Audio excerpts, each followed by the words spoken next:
Hello, I'm Ron Eaglin, and I'm going to shooting this video for Pangea Adventure Racing. And this is the essentials of bikes for adventure racing. So what I'm going to do is I'm going to cover a few topics here that will be very useful to you for bikes. So listen up, and you're going to have a lot of little fun stuff to do right here. Thanks. All right, first thing I'm going to do looking at the bikes themselves is we're going to go into the concept of clipless pedals here. So right now I've got a demonstration here of a clipless pedal. And the way this works is you have a shoe. I really love my Pro Lazumis, but I also like Cannondale shoes. These are great shoes. You can see a little bit of wear on that clip right there. This is called a candy. And what will happen is when I'm riding this bike, my left shoe is going to clip nicely right down into that. For people that are used to riding on these types of pedals, you get a high level of efficiency for working with pedals like this. So you get very good efficiency from this. When you're working on something like a masher, which I'll show you, you don't get quite the efficiency. And they can get efficiency gains in riding of up to 20%. So it really does make a difference to go with these types of pedals. Okay, the next kind of pedal we're looking at here is something that's commonly referred to as a masher. This is a masher. Okay, as you can see, it's just standard type of bike pedal that you normally be used to. Wear any type of shoes with working with when you're riding this type of pedal here. So it works out really well. Very straightforward. Advantage of a masher is that, well, you don't have to change shoes for one. And the other one is you can just hop right on the bike and go. A lot of people have a level of discomfort when they're actually clipped into their bike, especially when you're in situations like soft sand where bike might slow down and you might tip over. Okay, the real trick of learning to work with the clipless pedals is simply being able to get in and out of the pedals relatively quickly. And that's not that hard to do with a little bit of practice. So those people who are really serious about their performance in adventure racing or in any type of mountain biking, but adventure racing does require it, I really recommend that you go with the clipless pedals route, and you'll see the gains almost immediately.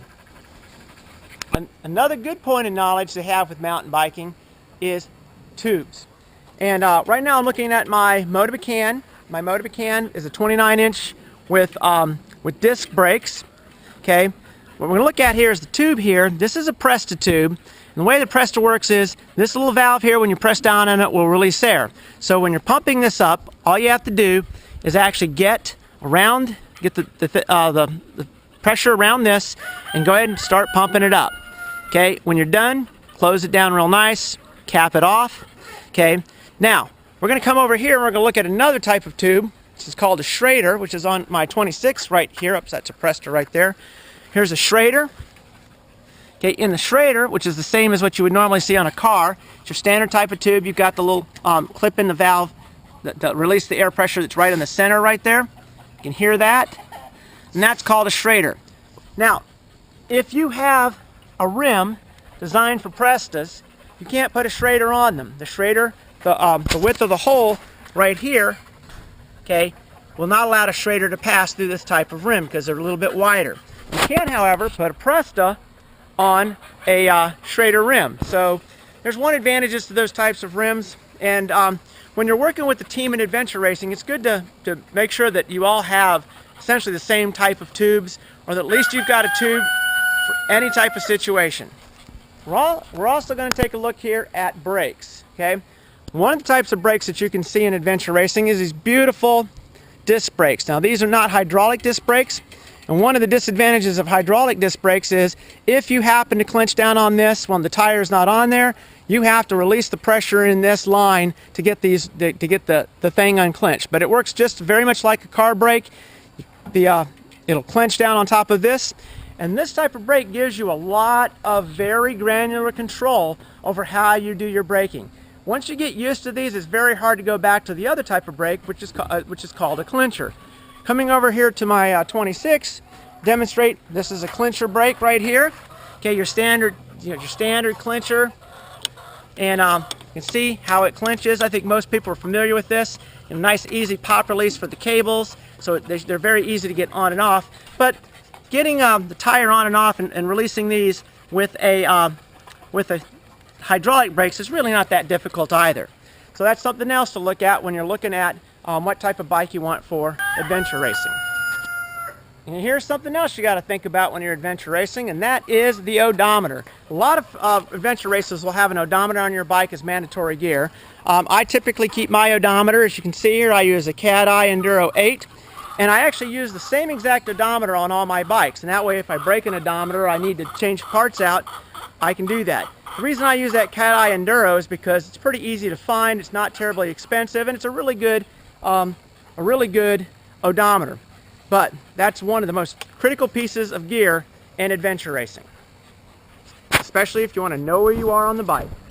Another piece of gear that you might want to take a look at when you're adventure racing is the good old map holder. And this is a handmade map holder. If you notice, I keep it kind of loose, but I actually have a strap that brings it back around. I put this one together.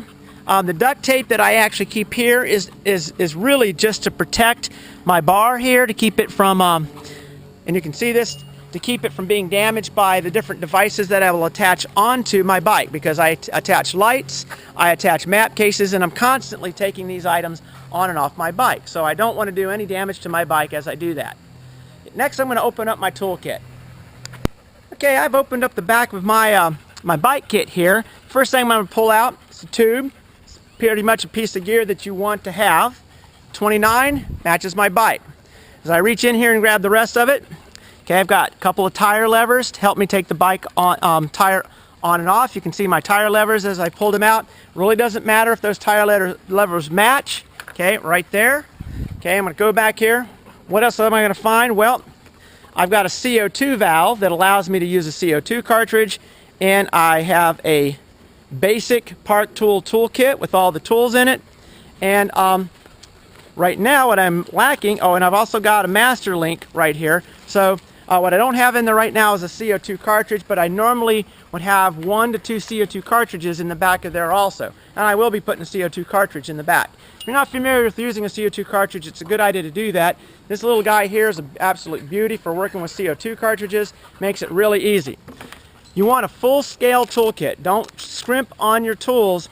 When you're adventure racing, you can be way out there on the bike. So I've got the full Park Tool, chain tool, and I actually know how to use all the different pieces. If I need to take my chain apart, if I need to bring out the derailleur, if I've got broken pieces, I know how to use all these different parts and pieces. It's also a good idea that you know how to use pretty much every piece of equipment that you've got.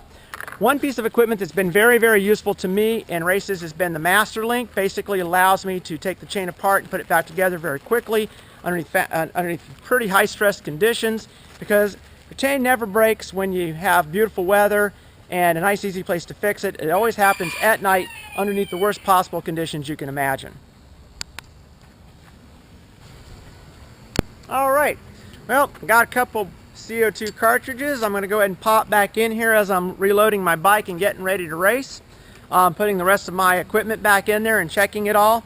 Last little piece is one of the most important parts of bike maintenance, which is making sure you take very good care of your chain.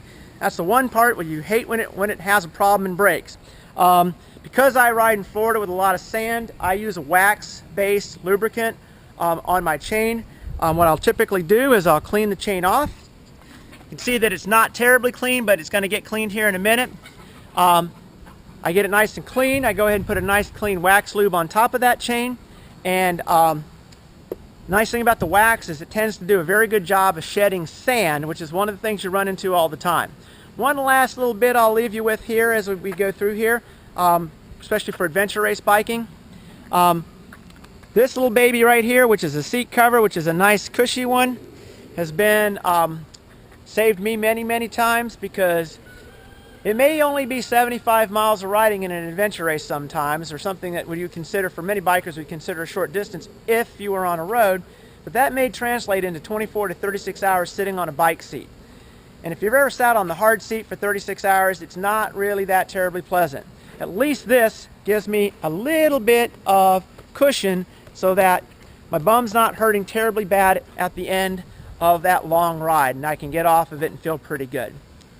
Well, this is a production of Pan-G Adventure Racing. Hopefully it's tremendously useful to all of you, and have a great time out there. Good adventures all.